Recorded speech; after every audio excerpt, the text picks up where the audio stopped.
Asked me basically who I pray to.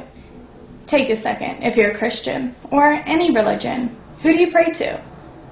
I said automatically, I pray to God, of course, but I pray in Jesus' name. I talk to God the Father through Jesus. He asked me, don't you believe in one God? How can you pray through God, through Jesus to God, if Jesus is God? I was shocked. I was never challenged in this way, so I tried explaining the Trinity even better with trying to explain it again. And I started having questions for myself, so I stopped the conversation altogether. Finally, he asked me to bring more proof that Jesus even claimed divinity, or that Jesus was divine, and why I believe that Jesus was divine. This was a difficult experience. The person was asking about the foundation of my faith, though. I can't believe it was that difficult just to explain and to give rationale behind the foundation, the basic belief of my faith. I was used to theological conversation, like outer denominational debates and dialogue, whether or not you should give communion to infants, whether or not communion replaced circumcision, or whether or not circumcision is still valid in the New Testament, and whole spiel like that. A lot of theological questions, but not necessarily foundational, who is God questions. I left that day with a challenge. How was I going to convince him that Jesus was God, and that through Jesus' death, we're able to enter heaven, which is the foundation of Christianity? So I went home and studied more about Jesus' divinity and how I could explain it to him. I did not doubt my faith at this point because it was deeply cemented in me, and it takes a lot to question your faith. I took it as a challenge and would have never guessed, never imagined that it would take me more than 2 years to resolve this challenge. During that time, I came across other foundational questions like, is the Bible the preserved Word of God? And if it was, why aren't Christians following it? Why are there so many denominations, and what made Jesus divine? And many, many more. Those and other questions are the kind I will, inshallah, if God wills, be answering in the following videos.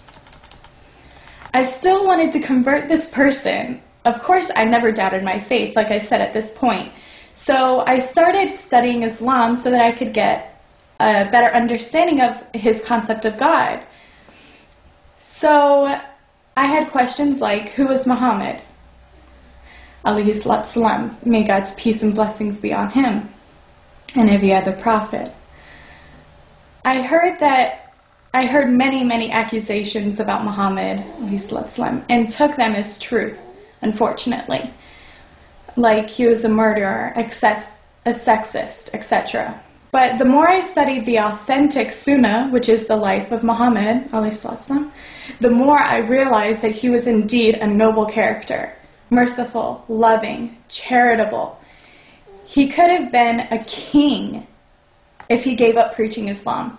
The people of the time hated him so much that they told him, hated Islam so much, they told him that if you stop preaching this religion, we'll make you king. Muhammad, he turned around and just said the most beautiful thing. And to me, this was the words of a prophet. If you put the sun in my right hand and the moon in my left, I will never give up this religion. I will never stop preaching Islam. Now that's not a direct quote, so it may be a little bit different as for the exact wording that he said. But that is just so beautiful. This man was not in it. This man was not preaching a religion for fame, for fortune, for any kind of wealth. And a matter of fact, he lived as a very mesquite, as a very poor person. His wife narrated or said that they often went weeks without eating any meat, 6 weeks without eating meat, and even more time without even lighting a fire, eating anything cooked. Their main food was dates and murky, muddy water from the well. I mean, this man, he could have had the riches of a king in Persia. He could have done anything, but instead he'd rather store up his treasures in heaven, which is amazing. I mean, the teachings of Muhammad are just so beautiful. So another question I had is, what was Islam? What did it preach? Did it preach oppression? Was it spread by the sword? And why were there rules of warfare in their holy book?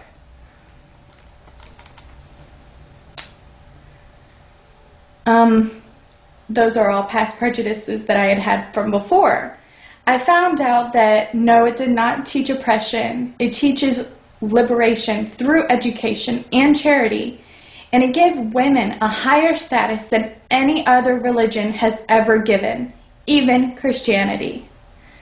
It taught mercy at a time of war, which is why the Quran mentions war as a guideline for future issues. It's the only religion, including Christianity, that has an applicable wartime rules. Islam is not just a religion, it's a complete way of life. So why were people killing themselves in the name of Islam? Islam teaches you to think logically, to bring your proof if you are truthful. So I didn't understand why people are blowing themselves up and saying that they're doing it for Islam. The Quran says, whoever kills an innocent human being, it shall be as if he has killed all of mankind. And whoever saves the life of one, it shall be as if he saved the life of all mankind. That's the Quran in 5:32. Also, it says that if they incline to peace, so must you also incline to it, and trust in God, for He hears and knows all.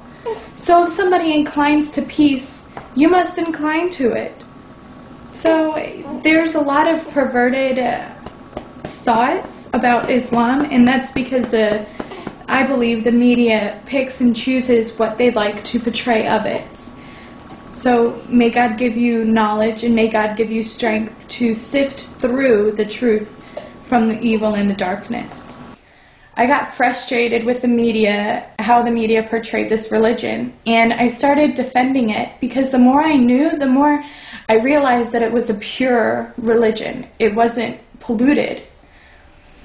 Slowly, my eyes were opening to the logic and the beauty of Islam.